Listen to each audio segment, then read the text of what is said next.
শুভ সন্ধ্যা। ইতিমধ্যেই আমরা সকলে অবগত রয়েছি, গতকালও আপার প্রাইমারি শুনানি হয়েছে, আজও হয়েছে এবং আগামীকালও ঐতিহাসিক আপার প্রাইমারি পঞ্চম থেকে অষ্টম শ্রেণী সেই নিয়োগ প্রক্রিয়া তার শুনানি ধার্য রয়েছে। এরই মাঝে একটি বিষয়, যে ম্যাট 638 মূল মামলাকারী আইনজীবী এবং তার পাশাপাশি সাপোর্টিং 37টি মামলার যে আইনজীবী, জুনিয়র আইনজীবী এবং সিনিয়র আইনজীবী, তাদের যে বক্তব্যর যে জবনিকা তারা ইতিমধ্যেই সম্পন্ন করেছেন। এবারে আজও স্কুল সার্ভিস কমিশন তরফ থেকে কয়েক মিনিটের জন্য তাদের বক্তব্য শুনানি শুরু হয়। আগামীকাল তারা বলবেন। তারা রয়েছে আমাদের মঞ্চের তরফ থেকে, আমাদের আইনজীবী রয়েছে। তাহলে মামলাকারীর ম্যাট 638 2021 মূল এবং সাপোর্টিং যারা আইনজীবী, সিনিয়র আইনজীবী, তারা এক এক করে ধারাবাহিকভাবে তাদের বক্তব্য পেশ করেছেন। পূর্বেও তারা রিটেন নোটস জমা দিয়েছিলেন।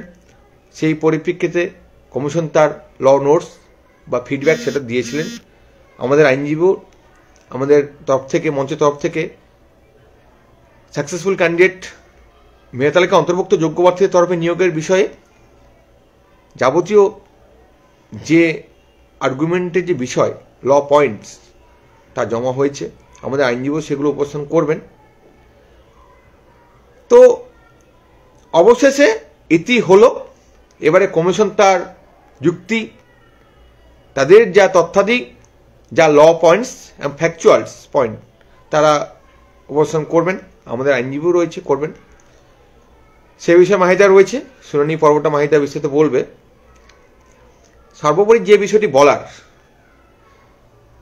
22শে ডিসেম্বর মহামান্য বিচারপতি জানিয়েছিলেন যে upper primary specially fixed matter হিসাবে 9, 10, 11 শুনানি হবে, বা শুনানি সার্বিক সবপক্ষে শুনানি বক্তব্য সম্পন্ন হওয়ার পরবর্তী তিনি এই মামলার যে একটা শুনানি সম্পর্ক বিষয়, মানে অর্থাৎ সিএবির পরবর্তী জাজমেন্টের যে জায়গা, সেটা আসতে চলেছে।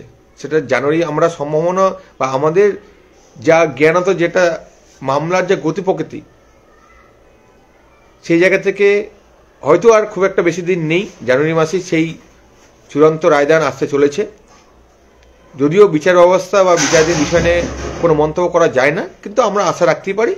আর নতুন বৎসরের জানুয়ারি মাস, চলতি মাস খুবই গুরুত্বপূর্ণ। যোগ্যতা স্কুলে যাওয়ার যে শিক্ষাগত যোগ্যতা, মেধা এবং শিক্ষকতার যে স্বপ্ন, প্রত্যেক হবু শিক্ষিকার মধ্যে তা ঐতিহাসিক প্রেক্ষাপট রয়েছেন।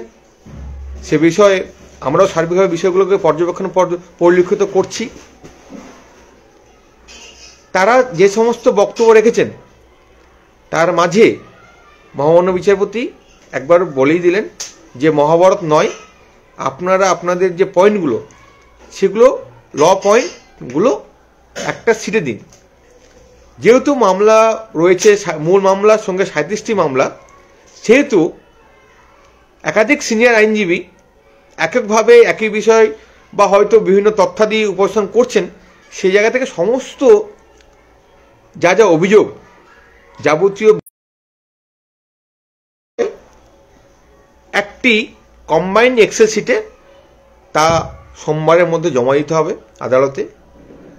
কমিশন সেই পরিপ্রেক্ষিতে তার উত্তর দেবেন। অর্থাৎ বিকাশবাবু বললেন, সুবীরবাবু বললেন, জয়ন্তবাবু বললেন, পার্থসারথী ভট্টাচার্যবাবু বললেন, বিশ্বরবাবু বললেন, আরও অনেক জুনিয়ররা রয়েছেন, তারা বললেন। এই যে বলার যে জায়গাটা, অনেকে বললেন, তো সেই জায়গা থেকে একটি জায়গায় সার্বিক তাদের যা অভিযোগ, তারা প্রত্যেকটা মামলার আইনজীবীরা তো রিটেন নোট জমা দিয়েছেনই, কিন্তু শুনানি পর্বে অনেক কিছু প্রসঙ্গ উঠে এসছে। সেটা সোমবারের মধ্যে এক্সেল শিটে জমা দিতে হবে। সেই পরিপ্রেক্ষিতে স্কুল সার্ভিস কমিশন সেটা পাবে, আদালতে জমা হবে। সেই বিষয়টা আদালতের একটা নির্দেশেই হয়তো কমিশন সেই বিষয়ে তার যুক্তি, চিন্তাভাবনা, তার তথ্য উপস্থাপন করবেন। তার পাশাপাশি আগামীকাল স্কুল সার্ভিস কমিশন বলবে, আমাদের আইনজীবী রয়েছে, হয়তোবা অগ্রিম তো বলা ঠিক নয়, তবু সোমবারও শুনানি ধার্য থাকবে, যেহেতু সোমবার সেই তথ্যটা জমা হওয়ার তারিখ রয়েছে। তাহলে সেটা যদি সোমবার হয় তাহলে হয়তো আরও একটি শুনানি হতে পারে। তো সার্বিকভাবে আমরা এটা বলতে পারি যে আমরা শুনানির অন্তিম পর্যায়ে চলে এসেছি, যেখানে মামলাকারী আইনজীবীরা সম্পন্ন করেছেন, কমিশন আইনজীবী শুরু করেছেন, আমাদের আইনজীবী রয়েছে, আগামীকাল রয়েছে, সোমবার হয়তো থাকবে, আরেকটি দিন হয়তো থাকতে পারে, আরও যাই হোক না কেন শুনানি সম্পন্ন হচ্ছে।